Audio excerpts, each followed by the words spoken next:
بسم اللہ الرحمن الرحیم۔ ہم اور قرآن چینل کی طرف سے آپ سب کو السلام علیکم ورحمۃ اللہ وبرکاتہ۔ امید ہے آپ لوگ سب بخیریت ہوں گے۔ ہم بات کر رہے تھے اپنی اس سے پہلے والی ویڈیو میں اعتکاف کے بارے میں۔ آج بھی ہم اعتکاف کے بارے میں تھوڑا سا سمجھیں گے اور اسی میں ہماری شب قدر کی راتوں کا ذکر بھی ہے۔ اعتکاف کرنے والی کی حقیقت کو سمجھیں گے کہ اس کو اس طرح سے سمجھ لینا چاہیے کہ جیسے اعتکاف کرنے والا اپنا سب کچھ چھوڑ کر اللہ تعالیٰ کے دروازے پر آ کر پڑ گیا ہو، گویا عملی طور پر اقرار کر رہا ہے کہ اے اللہ، میں آپ کے گھر آ گیا ہوں، میرا آپ کے سوا کوئی بھی نہیں، میں آپ ہی کو جانتا ہوں اور آپ ہی کی عبادت کروں گا اور آپ ہی کو مانتا ہوں، اور میں اب آپ کی چوکھٹ پر آ گیا ہوں، آپ کے در پر آ گیا ہوں، مہربانی فرما کر مجھے نواز دیجیے۔ جس طرح لا الہ الا اللہ کوئی معبود نہیں سوائے اللہ کے، اعتکاف کرنے والا بھی گویا عملی طور پر اپنے آپ کو اللہ تعالیٰ کے دربار میں حاضر کر کے یہ ثبوت دیتا ہے کہ یا اللہ، میرا آپ کے سوا کوئی بھی نہیں ہے، اور میں اسی طرح کی کوشش کرتا ہے کہ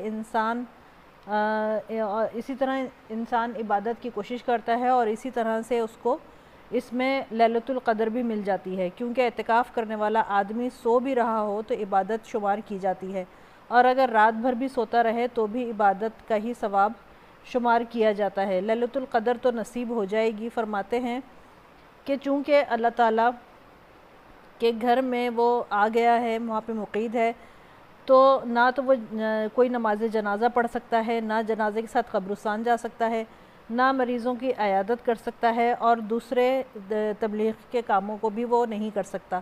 تو اس طرح اس کے سارے نیک کام کرنے کا ثواب بھی اسے یہاں اعتکاف میں ہی مل جاتا ہے۔ رسول اللہ صلی اللہ علیہ وسلم نے ہمیشہ اعتکاف کیا، اور ازواج مطہرات نے بھی اعتکاف کیا، لیکن عورتوں کو اپنے گھر میں ہی اعتکاف کرنا ہوتا ہے۔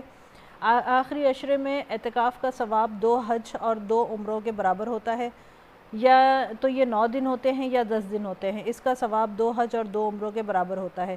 اور اگر کوئی 1 دن رات کا اعتکاف کرے تو دوزخ سے وہ اتنا دور کر دیا جاتا ہے کہ 3 خندقیں کا فاصلہ اس کے اور دوزخ کے درمیان حائل ہو جاتا ہے، اور ایک خندق اتنی بڑی ہے جیسے سارا جہان یا زمین آسمان کا فاصلہ اس میں ملا دیا جاتا ہے۔ اگر مغرب سے عشاء تک کا اعتکاف کر لیا تو اس میں دنیا کی کوئی اور بات نہ کرے، اللہ تعالیٰ کی عبادت کرتا رہے، اور کہتے ہیں کہ جنت میں اس کے لیے محل بنا دیا جاتا ہے۔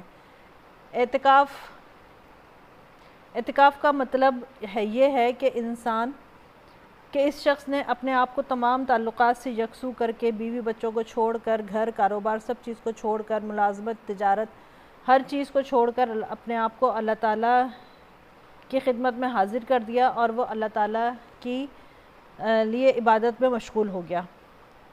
اور اللہ تعالیٰ بہت مہربان ہے اور بہت میزبان سخی ہے، اور وہ سخاوت کرتا ہے، اس سے بڑھ کر کوئی سخی نہیں ہو سکتا، لہٰذا ان کے دروازے پر آنے والا محروم نہیں رہتا۔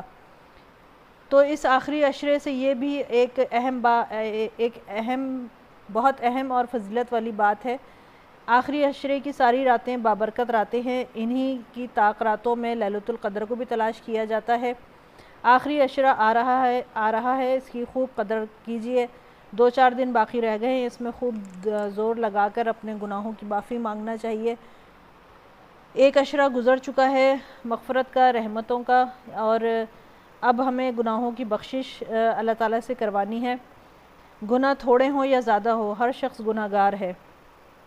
نبی کریم صلی اللہ علیہ وسلم نے فرمایا کہ اچھے خطا کار وہ ہیں جو خطا کر کے معافی مانگ لیا کرتے ہیں، اللہ تعالیٰ کو ناراض کر کے ان کو خوش بھی کر لیا کرتے ہیں، راضی کر لیا کرتے ہیں۔ اس لیے اگر ہم نے گناہ کر کے اللہ تعالیٰ کو ناراض کیا ہے تو ان کو راضی کرنے کی بھی ہمیں فکر کرنی چاہیے۔ ایسا نہ ہو کہ رمضان شریف بھی چلا جائے اور ہمارے گناہ معاف نہ ہوں، اور ہم حضور صلی اللہ علیہ وسلم کی بد دعا میں آ جائیں۔ جبریل علیہ السلام کی بد دعا کہ اللہ تعالیٰ کی رحمت سے دور ہو جائے وہ شخص جو رمضان کا مہینہ جس کو ملا اور اس کی مغفرت نہ ہوئی۔ اس لیے ایڑی چوٹی کا زور لگا کر گناہوں کی معافی مانگتے رہیے اور اللہ تعالیٰ سے توفیق اللہ تعالیٰ اس کی ہمیں توفیق عطا فرمائے۔ امید ہے کہ ہم سب اب آنے والے دنوں میں بہترین عبادت کرنے والے بنیں گے۔ انشاءاللہ ہوتی ہے آپ سے آئندہ آنے والی ویڈیو میں ملاقات۔ فی امان اللہ۔